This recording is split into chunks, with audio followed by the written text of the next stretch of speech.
मेरा नाम madam Ajab Singh Kushwaha, MP से विधायक हूँ। एमपी में मुरैना सुमावली पार्ट।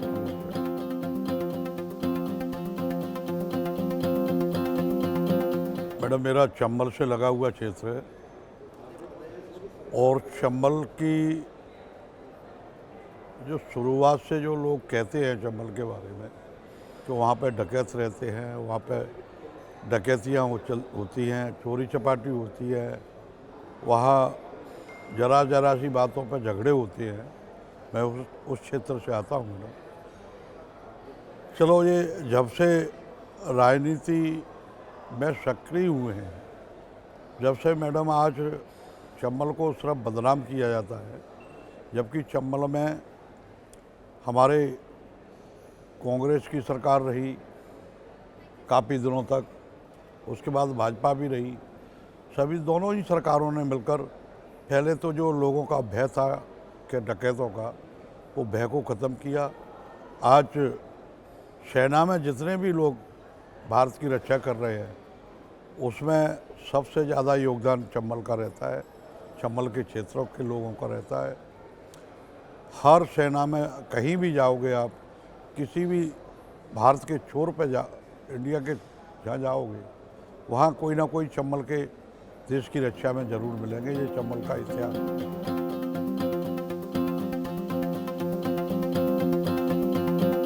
उसको एक्चुअली बढ़ावा देना चाहिए, उससे देश का और अच्छा भला हो जाएगा। जैसे अभी आपने क्वेश्चन पूछा युवाओं के बारे में, भी मैं बताना चाहता हूँ। कोई भी सरकार हो केंद्र में या कोई किसी की सरकार बनने वाली हो, सर्वप्रथम युवाओं को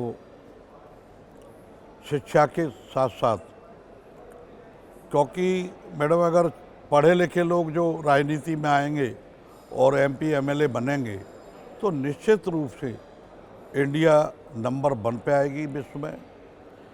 और जो पढ़ा लिखा विधायक बनकर जनता की सेवा करता है तो एक से एक अच्छी स्कीमें ले जाकर जनता के बीच में छोड़ता है। ज़्यादातर क्षेत्र 75% क्षेत्र किसानी, इंडिया का जो फार्मर है वो किसानी के ऊपर निर्भर है। किसानों के लिए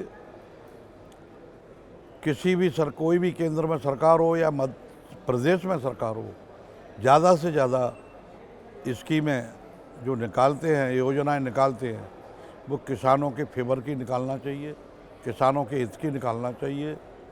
जिससे किसान मजबूत अगर रहेगा तो अपना भारत स्वतः ही मजबूत बनेगा, ये निश्चित है।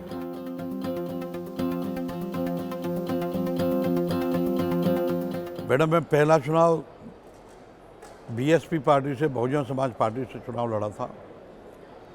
मेरा जो क्षेत्र व्यक्तिगत सुमावली 05 नंबर आता है, वहाँ आतंक बहुत है। वोट डलने के साथ साथ गोलियां भी हर पोलिंग बूथ पर चलती हैं।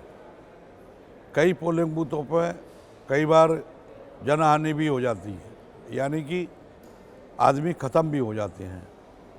लेकिन जनता के आशीर्वाद से मैं जब चुनाव लड़ा 2008 का, तो उसमें मैं जरा से वोटों से चुनाव हारा और प्रतिद्वंदी ने चुनाव को जीता जिसने मेरे को, उसी को मैंने जी अभी 2020 का जब चुनाव मैंने उपचुनाव लड़ा, एमपी में जो सरकार गिरी, माननीय कमलनाथ जी ने बुलाकर मुझे आशीर्वाद दिया और टिकट देकर जब क्षेत्र में भेजा, उसी जनता ने मुझे 1600-1700 वोट से चुनाव हराया था। उसी जनता ने मुझे आज 90,000 वोट देकर, काफ़ी गोलियां चली मेरे चुनाव के दौरान, सामने वाले ने बूथ कैप्चर करने की सोची। लेकिन मेरे क्षेत्र की एक रिवाज है कि सुबह 7 बजे से जब वोट डलना चालू होते हैं, उसी समय से कैप्चरिंग की कोशिश करता है जो भी चुनाव लड़ता है। मैंने उस बूथ कैप्चरिंग को रोककर, माननीय कमलनाथ जी ने आशीर्वाद दिया, उनके विश्वास को मैंने रखते हुए वो बूथ कैप्चरिंग जीती और मैं चुनाव जीतकर आज उनके नेतृत्व में मध्य प्रदेश में विधायक बनकर आज राष्ट्रीय सम्मेलन, विधायक सम्मेलन जो आया है, इसमें मैं देख रहा हूँ और कई भाषण भी सुन रहा हूँ यहाँ पे, तो बहुत अच्छा लगा कि किसी दल की बात नहीं हो रही। सिर्फ एक चीज़ सबसे अच्छी बात यहाँ जो हो रही है कि एक अच्छे विधायक और एक अच्छा राजनीतिक नेता बनने के लिए जनता के साथ में क्या व्यवहार करना चाहिए और जनता के लिए क्या क्या काम करना चाहिए, ये बहुत अच्छा सम्मेलन में लगा। और मैं तो चाहूँगा इससे काफ़ी लाभ भी है तो काफ़ी नुकसान भी हो सकता है। नुकसान ये हुआ है कि कैसे भी पूरे 4,500 जो विधायक पूरे देश से जगह जगह से आए हुए हैं, इसको कई जोनों में बांटकर सम्मेलन होना चाहिए था, क्योंकि बॉम्बे सिटी महंगी सिटी है। मैं समझता हूँ कि आज एक विधायक यहाँ 3 दिन का सम्मेलन अगर पूरा करता है तो उसका 3 से लेकर 4 लाख रुपए तक का खर्चा सरकार का आएगा। इसलिए अगर ये कहीं 4-5 जोनों में बांटकर ये सम्मेलन होता तो हो सकता है इतना सरकार का पैसा खर्च नहीं होता और ये पैसा कहीं ना कहीं जनता के काम आता।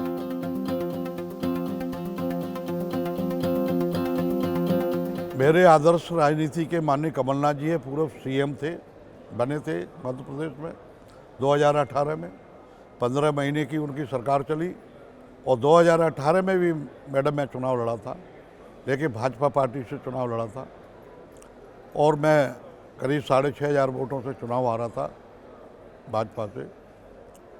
जैसे ही माननीय कमलनाथ जी की सरकार गिरी तो कमलनाथ जी का मेरी तरफ इशारा मिला मुझे कि आप भारतीय जनता पार्टी की रणनीति कार्यनीति है जो बहुत गंदी है मैडम, मैंने देखा है 5 साल, क्योंकि हमारे यहाँ जो भारतीय जनता पार्टी की 18 साल से जो सरकार रही है, उन्होंने सिर्फ पूंजीपतियों के लिए काम किया है, युवाओं के लिए, जनता के लिए, किसानों के लिए कोई ऐसा अच्छा काम नहीं किया है।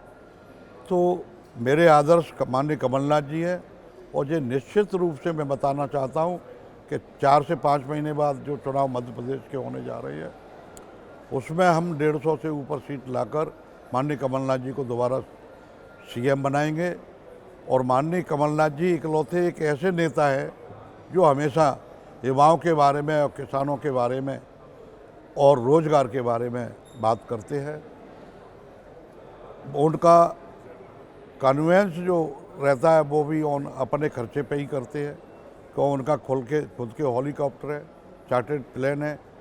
बाकी जगह की हम बार बार जो सुनते हैं कि फलाना स्टेट का सीएम के आवागमन में इतना खर्च हुआ, लेकिन हमारे मात्र एक कमलनाथ जी ऐसे हैं जो खुद के खर्चे पे ही बजट करते हैं और कहीं भी किसी प्रकार का आज तक उनकी राजनीति 45 साल की राजनीति हो गई। केंद्र में भी कैबिनेट में मंत्री रहे हैं वो कई बार और सांसद तो वो परमानेंट रहे थे, लेकिन 2018 में उन्होंने आके जब मध्य प्रदेश की कमान संभाली है तो आज उनके जो 15 महीने की कार था सीएम पद का, वो इतना सराहना काम था कि जितने भी हम उनकी बड़ाई करें कि 100 यूनिट तक बिजली फ्री करी थी उन्होंने, सिलेंडर 450 रुपये का किया जो आज 1200 रुपये का है।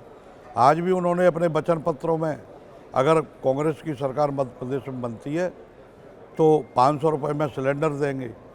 और अभी भाजपा ने एक माताओं बहनों को लुभाने वाली एक योजना निकाली है, लाडली बहना योजना, जिसके तहत वो 1000 रुपये पर महीना दे रहे हैं। लेकिन माननीय कमलनाथ जी ने जो पहले भी 2018 में जब सीएम बने थे तो वचन पत्र में लिखा था कि 2 लाख तक का किसान का जो कर्जा था वो सबको माफ़ किया जाएगा। तो उन्होंने 15 महीने के अंदर जब सरकार चली तो 1.5 लाख तक का सब किसानों का कर्जा माफ़ हो गया। लेकिन बीजेपी को ये सब चीज़ें माननीय कमलनाथ जी की योजनाएं अच्छी नहीं लग रही थी। उन्होंने हमारे 22 विधायकों को खरीद कर 50-50, 55-55 करोड़ में और उनसे इस्तीफा देकर उन्होंने पैसे की दम पे अपनी सरकार बना ली थी। लेकिन आज मध्य प्रदेश की जनता ने बिल्कुल मन बना लिया है, सोच लिया है, एकदम आंधी चल रही है और ये निश्चित रूप से 150 से ऊपर 150 से 180 सीट के बीच में लाकर पूरे बहुमत से सरकार बनेगी। और हर, चाहे वो बड़ा हो, चाहे बूढ़ा हो, चाहे युवा हो, सबके मन में एक ही कमलनाथ जी हो रही है। ये हमारा मध्य प्रदेश का माननीय कमलनाथ जी का इतिहास है। और माननीय जो अभी शिवराज जी हैं बीजेपी से, उनका इतिहास भी सभी को मालूम है।